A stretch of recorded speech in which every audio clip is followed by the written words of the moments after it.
Quintin, welcome. All right. Hi, everyone. So Kevin already mentioned it. We've had some awesome speakers today already, mostly talking about world-class programs and maybe from a federation standpoint, international federation standpoint, and how they've been successful. This presentation is going to be a little bit more from a club perspective and how my experience was the last 6 years with the club that I've been working with in Norway. So let's see if this clicker works. There we go. So I'm going to introduce the club and the history of the club a little bit and how I ended up there, the development model that we implemented into the club, and now that I have left the club to accept this job, where that club is today. So a little bit about myself. Kevin already mentioned it. I've accepted the role as co-national manager of hockey development for the UK Ice Hockey Foundation. And when I first came across that opportunity, I wasn't really sure, but I was definitely intrigued until I started looking a little bit more closely, and I saw a lot of similarities between the challenges that I had faced with the club and UK Ice Hockey. And to me, and I've said this to many people, ice hockey in the UK is like a dormant giant. It has so much opportunities that I think are left unexplored, but there are many, many, many possibilities here if I compare it to what we had in Norway. It's roughly the same amount of ice rink. If I look at the attendance in hockey games, when I went to my first couple hockey games over here in the UK, I was blown away. I had no idea. And I think a lot of people in the world of hockey have no idea how big it actually is. Like, attendance in games in Norway is nowhere close to what you have over here. And that kind of got me thinking, and then I got talking to some of the people that were already involved in the foundation, and I was sold. I think this is an awesome opportunity and a great challenge that we have right here. Bit about my background.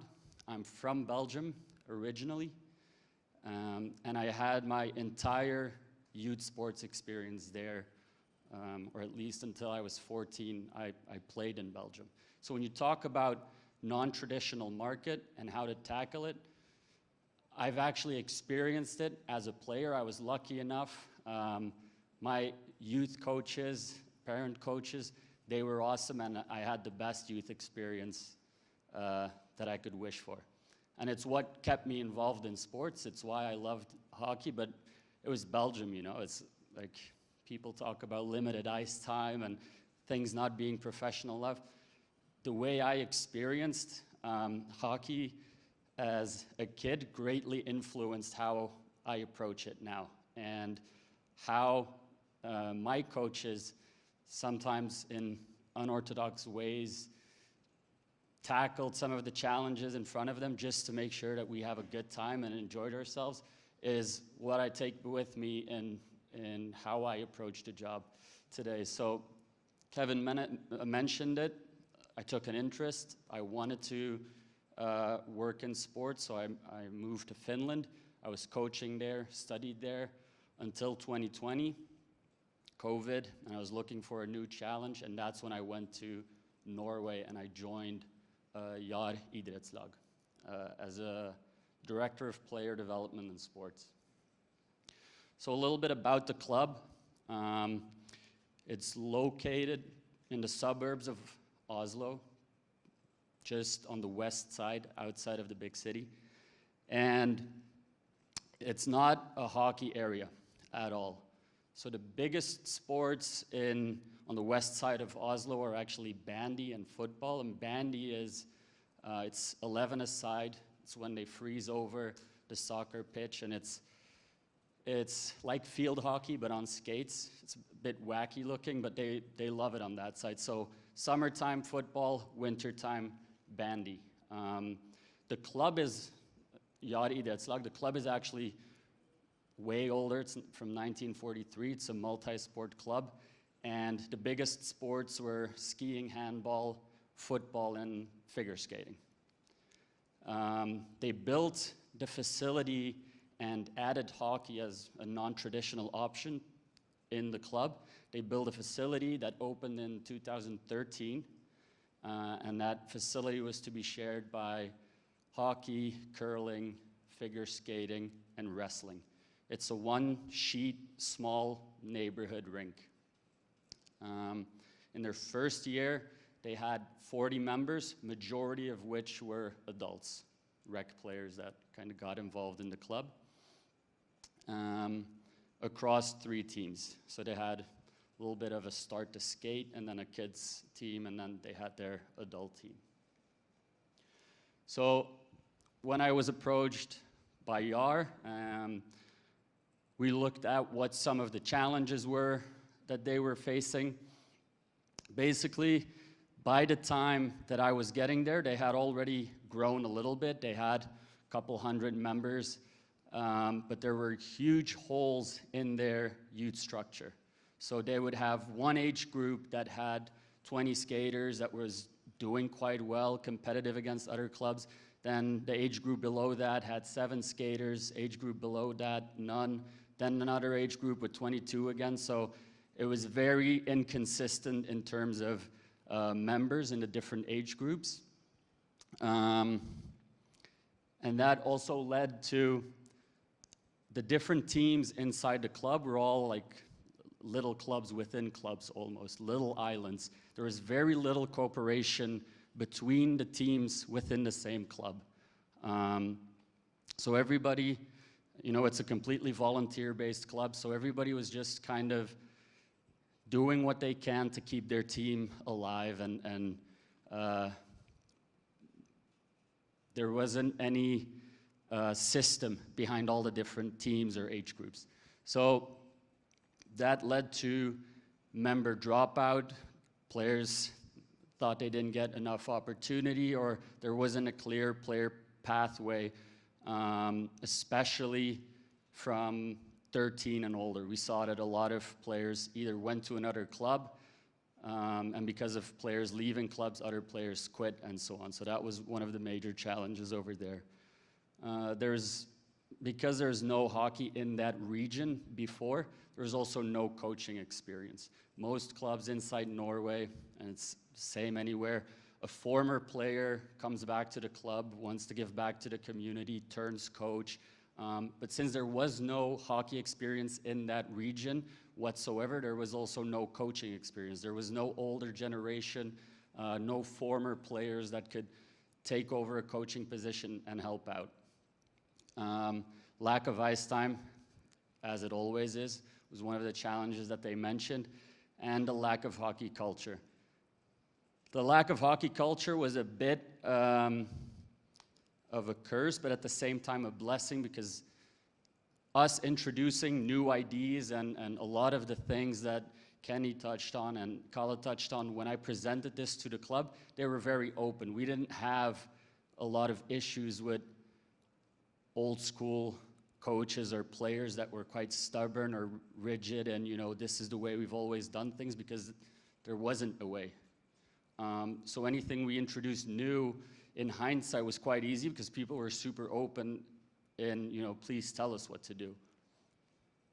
So I contacted all the stakeholders when I first took this. I went to the club as an intern, so I contacted all the stakeholders, and I wanted to know what the identity of the club was, how they saw the club developing, what their values were, and how they envision Jar as a bigger part of Norwegian hockey. So I needed to know, who do we want to be, where do we want to be in 5 years. A lot of the things I got back in the beginning was, well, we want to be able to win a game against Stavanger or Vålerenga, some of the bigger clubs in Norway, which was, to me, was like, really? Is that is that the dream, to win a game against just another Norwegian club? Let your imagination run wild. Like, what's the dream, and what's stopping us from being one of the best in the world? So we started approaching the building of the identity that way. So when we started building the identity, context and the environment in which you're working is everything. So I had to understand how the Norwegian model works and how we as a club have to adapt everything in order to fit the molds set by the Norwegian system, because we have to operate within that system, right? So very similar to the different stages that Dr. Norris showed from the American and the Canadian model, the long-term athlete development pathway. The Norwegian system has something called isbjørnmodell, or the polar model. And everything below the golden line, and this is not just for ice hockey, but for youth sports in Norway in general, everything below the golden line falls under child sports regulations. What child sport regulation means is that everyone is equal until they reach the age of 12 in sports. So you're not allowed to make distinctions between an A-level player or a B-level player. If you're working in a region, you're not allowed to have a regional camp and only invite a certain amount of players. It's either open invite for all or nothing. All right, so we knew that in these ages, we just had to get enough players. And the game formats in these ages is 3-on-3 all the way up to U13. So the U7 and U8 age group, they play on 1/6 of the ice. The U9 and U10, they progress to 1/4 of the ice. And then U11 and U12, they play on 1/3 of the ice, 3-on-3. And then when you go to the U13 stage, that's when you're first introduced to 5-on-5 hockey.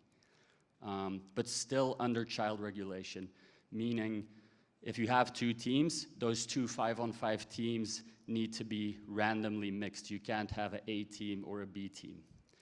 Then afterwards, in the train-to-train stage, you have U14, U15, U16, and here is where the different levels are introduced. So you have a national series in Norway at U14, at U15, at U16, an A series, a B series, and depending on how many teams sign up, sometimes a C series. Okay. After that, in the train-to-compete stage, at the U18 and U20 level, you have the same thing. You have an elite series nationally, and then you have a first division and a second division. The thing with the elite stage is that in Norway, when you go to high school, so when past 16, you can get into sports academies for all different types of sports. If your sporting abilities are good enough and you pass the test, you can get into the academies. All the big clubs have a cooperation with one academy. So you would go to high school there, train with the team in the morning, in the afternoon, and then you'd be inside that system. So knowing that, we knew that in order to be able to compete at the U18 level, we would need a cooperation with one of these academies, which we didn't have. So it was very clear to us that when they turn 16, the better players are always going to try and get into one of those academies and move on. So we knew that eventually we're going to have to allow them to make the step into the bigger clubs, and then they'll have to go their own way. But that was very important for us to understand, because that's when we decided that what we want to do with the club is be the best development club for all these players in Norway up until that stage. And where they go after that, we're wish them luck, but we're going to do whatever we can so that they can get a spot into one of those academies. We understood that the biggest dropout at U14, U15, and U16 happened because then we started having the different levels, and we had too few players to have enough teams in those levels. So very often we had to make a decision. All right, we had about 20 players. Some of them were really, really good and were ambitious and wanted to get in these academies. Some were on the lower end of the spectrum in terms of skills and also in terms of ambitions. They had no aspirations of making it as a professional hockey player. But because we had to sign up in one of these leagues at U14, U15, U16, it meant that every time we made a decision for the league to play in that fits the needs of our players, we would either lose the top half. So if we would sign up for, say, U16B, our top players would leave, different club, because they had to play in the top level, right? If we sign up in U16A, we'd lose the lower half, because it's too challenging. The players that were very ambitious were always complaining about the players that weren't good enough, bad atmosphere in the locker room, they'd lose interest, and we'd lose those guys, okay? So we knew that that was a big challenge for us, and that was something to fix. We wanted our identity to be, and you know, it's obvious that I've seen a Dr. Norris presentation before, but good people first. We knew that no matter which strategy we were going to utilize, very few, if any, of the players going through our system were ever going to make a professional career out of ice hockey. But we knew that every single kid coming through our system, at some point, we're going to have to be a positive, contributing member of society. And that was a big thing, that every player that comes out of our system is going to share a couple values and principles that we have a unique opportunity to teach them during those years that we have them in our club. And then for our sports goal, we set that since we don't have a senior team, because we have a very small rink and it would eat up too much of our ice time, so we made a decision that we're a strict youth development club. Since we don't have a senior team, instead of developing players for our senior team, we set the goal that we're going to develop the next generation of national team players for Norway. And this is very fitting that Dr. Norris earlier said, steal it or take it, but adapt it to your situation. You've seen this line, I think 3-4 times already today. So flest mulig, lengst mulig, best mulig is the Norwegian Institute of Sports slogan. And it translates to the exact line Dave had earlier, as many as possible, for as long as possible, and as good as possible. And Dr. Norris said, steal it. Well, I did exactly that, and I used it as the backbone of our development structure. So we use these 3 pillars of recruitment, retention, and development, and that's what we built the entire Jar identity on. Step 1 was recruitment, as many as possible, and what that looks like for a club that wants to be the best in the country to develop players up to the age of 16-year-olds. The objective for us was simple. If we want to create sustainable success, we have to focus on the root, not the fruit. We need to build a broader foundation, because the majority of our problems stemmed from not having enough players in those U14, U15, U16 categories. If only we had enough players, it would eliminate a lot of the discussions and a lot of the arguing that took up so much of our time. Because we knew that we wanted to have 2 teams in every single age group in order to be sustainable for the long term. What that meant is that in the fundamentals stage of development or the sampling years, we needed 50 kids in every single birth year every year. So we had that goal. So until then, whenever we talked about recruitment, the answer was as many as possible. Everyone's welcome, which was an okay strategy until we actually understood that 50 was what was required if we wanted enough players left by the time they reached 13 years old. And once I understood that it had to be 50 in every single age group, I completely had a different look on what recruitment actually meant. How many of you check your membership or your member status of your club every week? All right, couple. How many of you check Premier League scores every week or your fantasy teams? Also not many. That didn't land. Anyway, when we introduced the rule that we need 50 in every single birth year, that's when I really started looking at member status every single week and tracking, okay, this week we have 37, now we have 39, we need to do more, we need to do more. And skating school became our most important program in the first couple of years that I was there. We used to say that the skating school has to be our Super Bowl. It's the #1 event every single week. Our skating school has to be the best in the country, and it has to be so awesome that every single time a kid comes off the ice, they want more. They want to come right back.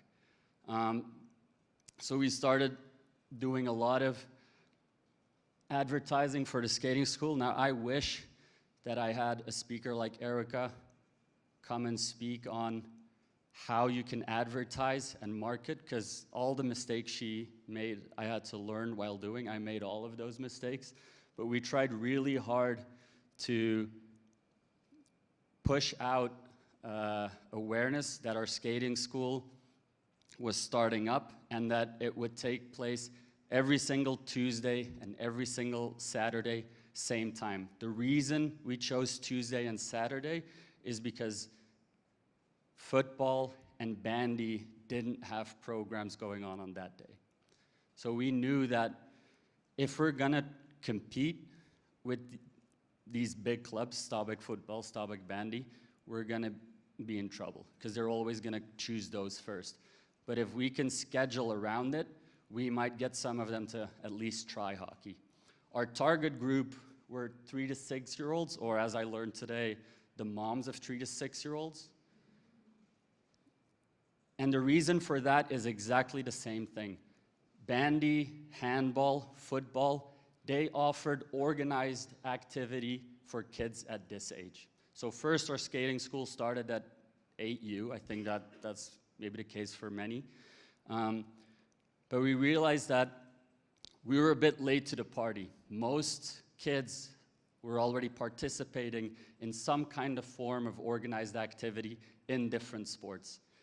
And if we wanted the pick of the litter, we had to be prepared. We needed to have a good offering for kids that age. So we had skating school ran by our activity leaders, and all of them volunteers, and players from the older age groups coming out, helping out, giving back to the club. In 2025, 2026, our skating school had 139 kids. Of those 139 kids, we had 73 2020 born. So they will now go into the U7 program. What's really cool this year was that from those 73, we had 16 girls. So we've also managed to recruit a little bit more girls into the sport. And the whole goal now, as I said, is during the fundamental stage and during the sampling years is we know from those 73 at the U7 age, some are gonna drop out and others are gonna come in at the U8, U9, U10 stage. But when Mark Black earlier asked, what does success look like for you, or what is a successful season? For me, this is it. Every single year, we've managed to get 50 kids into our program through the sampling years. And every year on picture day, when I see the U10 picture being taken, and this is our 2016 age group. They're 53 now, 53 players, and all of these coaches that you see, so actually the guy in his suit on the right there, he's a famous rapper in Norway. He's one of the volunteers. And then, I mean, there's a plumber, there's a guy working in marketing, there's a lawyer. They're all parents and volunteers that have done a really, really great job with this age group. But this is, for Jar, what success looks like. Once we get those 50 players, it's crucial that we keep as many of them involved. And what we always said was, be the club that you would have loved to be a part of as a kid. So that was always the motto when we have parent coaches only. And at the start of every season, we had a parent meeting to not only tell what they could expect from us, but also what we were expecting from them, because they were going to coach the teams, and we needed them to be fully on board with the vision and the mission that we had. And that's something that we always used to say. Kenny said it perfectly. Why do kids drop out? Because they're not having fun. We needed everything to be fun. And the polar bear model, that's the framework that we followed for the on-ice part and for the off-ice part. So every time the Norwegian Federation had a coaching development symposium or a summit like this, for us it all started out just the way you are sitting here today. And the part that you're going to have tomorrow, the workshop, for us, every time when the Norwegian Federation had their coaching summit, I said that at least one coach from every age group has to be there, and you're gonna wear a Jar t-shirt, and we're gonna go there together, and we're gonna learn and see what there were always awesome speakers, just like we're having here this weekend. But on the second day, when it was the workshops, and we got to sit together as a club, that's actually where the biggest change came from in terms of how we were able to implement whatever they were bringing to us. Because a lot of the things that these presenters were presenting to us was really interesting, but things that bothered me were like, okay, U10, 3 to 4 ice sessions a week. Well, we can't do that, so, guess that's that. But maybe we can do the other 9 things that were on that slide of what world-class programming looked like. And that's really the approach we started looking, because we couldn't do 3 to 4 ice sessions a week, but what we could do was 3 to 4 sessions a week. And some of them are gonna have ice and some won't. But we started training a lot more in terms of the way you had on college presentations, hour of activity every single week. That was our approach. And all the ice we could get, of course, we tried to do our best with all the ice we had. But we had to be creative to find more ice. And that's when we started a program called SFO, or After School. It's a kind of after-school childcare system that you have in Norway. But in primary school, from 7 years old to 12 years old, essentially the official part of school stops around 1 o'clock. And then from 1 to 4, you have SFO, which you either stay in school and you have physical activity and social games, or you can go to a recognized institution and you can spend those hours there, as long as it was encouraging. It could be music, cultural, or physical. So we looked at being a place where kids could come after school and stay in the rink until their parents pick them up around 4 o'clock. So we had that program, or first I started mapping out all the schools in our region, primary schools and kindergartens, just to see how far the reach would be. And it turned out that within driving distance, we had 12 primary schools and 28 kindergartens. So first year we launched it, 9 kids signed up. So me and my colleague, we would pick them up from school, bring them to the rink, have peanut butter and jelly sandwiches, and then we would go on the ice. When we come off the ice, they would just sit in the rink, do their homework, and wait for their evening practice to start. 9 kids wasn't enough to cover the cost of ice, so I actually lost quite a bit of money on that program.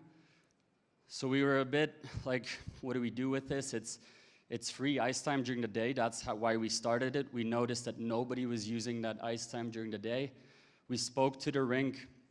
We could keep doing it because the 9 kids that signed up, their parents asked us, please keep doing it. This is the best part of their week. When they get picked off from school and they just get to go on the ice. It was just 9 kids, 1 coach, and they said it was the best part of their week. So we kept on doing it, and we believed that it was a good program that kids would like. And last season we had 142 kids signed up for the program, with around 65 to 70 kids every day. Tough to pick up 70 kids every day. So then we had to find a new solution, and we actually recruited a lot of pensioners, often families, to the kids, and we offered free coffee and cinnamon buns every Tuesday, Wednesday, Thursday from 12:30. So they would get together, they would socialize, have a coffee, and then they would go out and pick up the kids for us. And it was awesome. And that, I believe, has been a massive contributor to retention in our club. Because then we all of a sudden had a community. We had people that had nothing to do with the sport, very invested all of a sudden in coming by the rink every day and being a proud member of the club. Final pillar was development and building the Jar DNA. We said that no matter what, we're always going to be development-oriented and development first. So we had our yearly plans for all the age groups, and we never trained because we wanted to optimize the ice time, and with the amount of players that we had, we always had several teams on the ice at once. So we never trained based on who we're playing next weekend. We never trained based on the result of last weekend. We trained according to the plan that we made at the start of the season, and we always stuck to the plan, no matter what. And we used the games as a tool to check for learning, to see whether what we do in practice is actually transferring to the game. So what we do in practice impacts the game and not the other way around. That was always our development system, and constantly pushing to improve. A lot of the things that Kalle and Kenny and Dr. Norris talked about in age appropriateness and how to efficiently run on-ice practices, we were constantly looking at how can we get more out of our practice times, what can we do better. Ice times in Jar are 60 minutes, but with the ice cut, only 50 minutes. And with the Zamboni drivers being pretty strict in Jar, it's more like 48 minutes. So, you know, it is what it is. A nice practice there is 48 minutes. But we made sure that we are the best in the world at running a 48-minute practice. That was it, because that's what we had. Athletes before hockey players, when I first came into the club, there was no off-ice whatsoever. There was no dry land training, nothing. And that was one of the first things that we said, that every single time we come together at the rink, there is going to be a part of dry land training. And it's not it wasn't an optional thing. It's going to be dry land and then practice. It was just practice. It was a part of it. In the beginning, not everybody showed up, but after a while, we noticed that some players that are really good on the ice weren't necessarily the better players off the ice, and the other way around. Some of the players that maybe weren't the best on the ice excelled in some of the things we did off the ice, and we did everything off the ice. We had an approach of emphasizing, like it said earlier, physical literacy and a lot of variability. So we would connect with a lot of sport organizations in our region, like the handball and football, and ask them if we could have like a guest session from one of their trainers, and we would do a bunch of those things just to keep the activity up. And kids loved it, and we're getting more and more on board, and now the whole team is really bought into the athlete first aspect. And the Norwegian Federation has a testing battery that is mandatory from U15, and so all of our players have to go through the physical testing from the Norwegian Federation. And it's one thing to test these players, and the results were pretty average in the beginning, but then to do nothing with them, there's no point to the testing. So we got the test results back, and then we started working with strength and conditioning coaches from, again, the different clubs in our area, and asking them, what can we do to get these test results up? So where is Jar today? Grew out to be the second largest club in Norway, only behind Stavanger on the west coast. We have over 800 members as of 2024. So 1 year more than 10 years to build a club to where it's now. 85% of the members of those 800 are under the age of 18, and 95% are living in our local neighborhood. And now what's new since this year is a lot of the better players managed to get into those elite academies all around Norway. So actually in most elite academies in Norway now, there is at least one Jar player that have made it into those academies. But for the second year in the row, Jar also has a U18 team in the elite program. And that's mainly because the top 5 or 6 players, they managed to get into the academies, but we've always said that we're gonna have an offer for everyone. So everyone that didn't get a spot in those academies, we had a team in first division, but they started doing so well that now they ended up in the elite series for the second year in a row. So, and where most clubs lose members at that age, because if their players don't make it into the elite team, they don't have an alternative offer. Players from other clubs that didn't get into their own team's elite program actually come to us because they know we have an offer. And that team practices, because we don't have enough ice time to support an elite team, that team practices in a different rink almost every night. So they kind of get the scraps, but they work their butts off to compete, and I think it's awesome.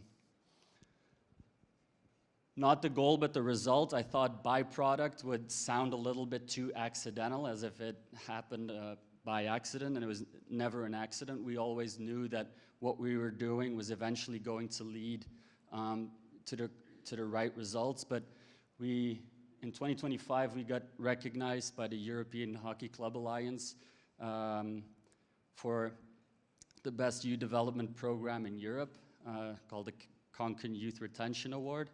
And we also got to speak on the IHF Skills for All web series about successful club models. And as of this year, for the first time ever, there is at least one player on every junior national teams, boys and girls, that came through the Jar system. And lastly, not the goal, but this kid here, Niklas, 2008 born from Jar, hopefully, fingers crossed, gets drafted tonight. Niklas was one of the first players, him and his two brothers, to come through the Jar system, actually. 2007 was really our first big boat.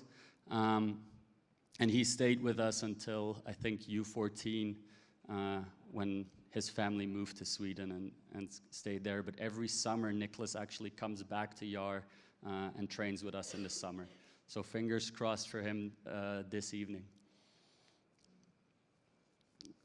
Guy I know likes to end this presentation with these two. Best thing I ever did was take these two things very seriously.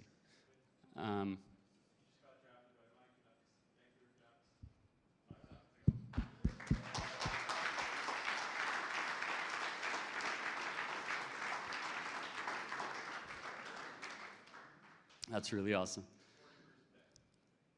41st? Wow. Make it happen, no excuses. I implemented that. I always saw Kevin had that at the end of his presentations. I've been seeing him forever, and I introduced that in our club as well at the end of every single presentation.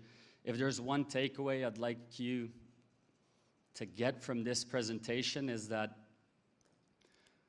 if the success of the Jar story isn't the perfect model or the perfect framework, like what the other guys are describing and what they have in countries like Finland, Sweden, that's what we're striving towards. But none of the things that Jar has accomplished would have been successful without people giving something, without being asked to, or without expecting anything in return. The entire organization is built on volunteers and people that just refuse to be just another hockey club in Norway. These were people that are extremely dedicated and just wanted the best sporting experience for their kids. So behind, I know sometimes some of the numbers on these slides seem a bit overwhelming and surreal, because they are, but behind all of those numbers is countless of hours of volunteers, parents, brothers, sisters, you name it. That's what Jar was built on. It was a neighborhood, a community that really rallied around the shared belief that they could be something special if they stopped making excuses and made it happen. All right? Thank you for your time.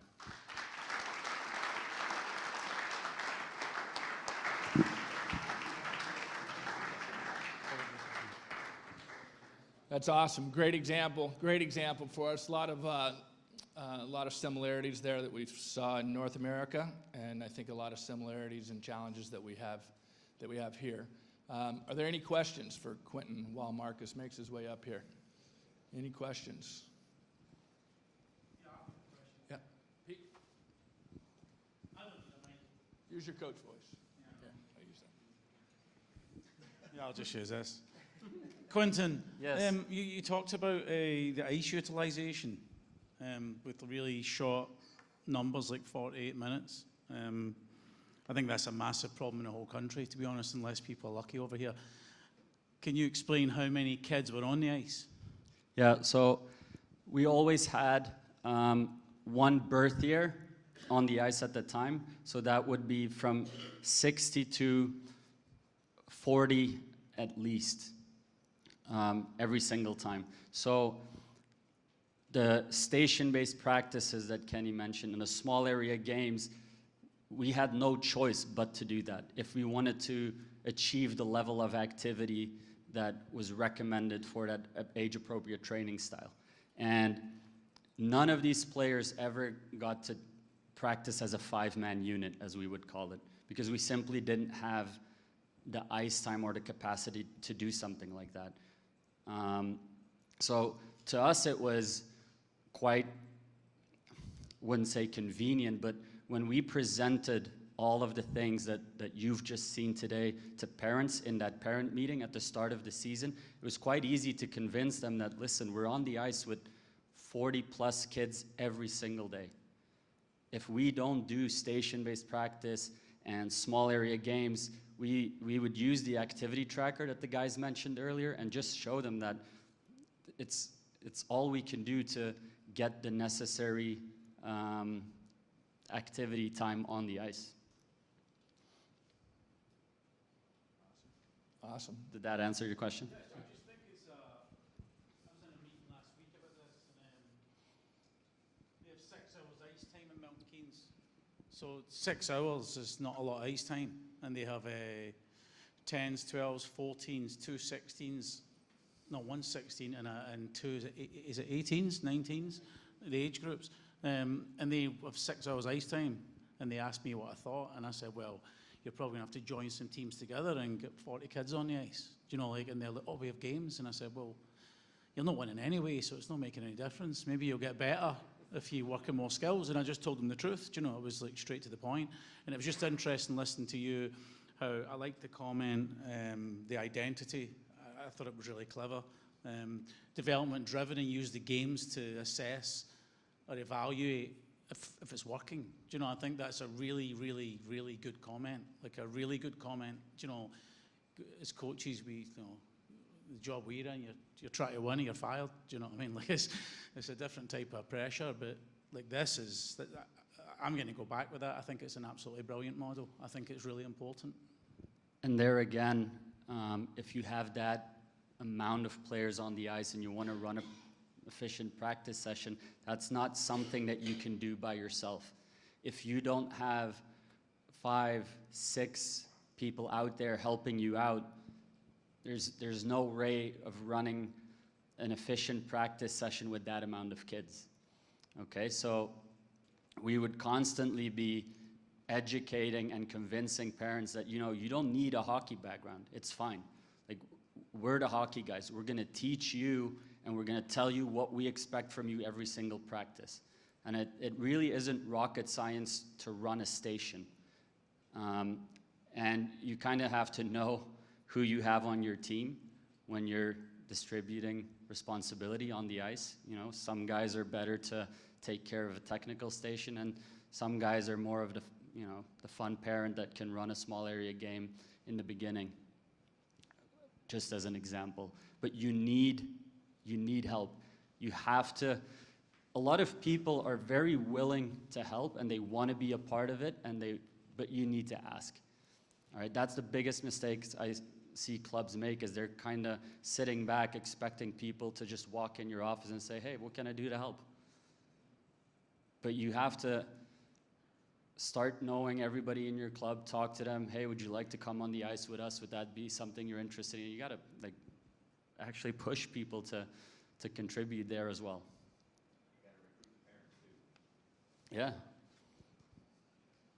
Awesome. I love the idea too of the pensioners and giving them coffee and cake to come and help create that. Anybody ever heard of that before? Like that's fantastic. Well, thanks a lot, Quintin. Appreciate it.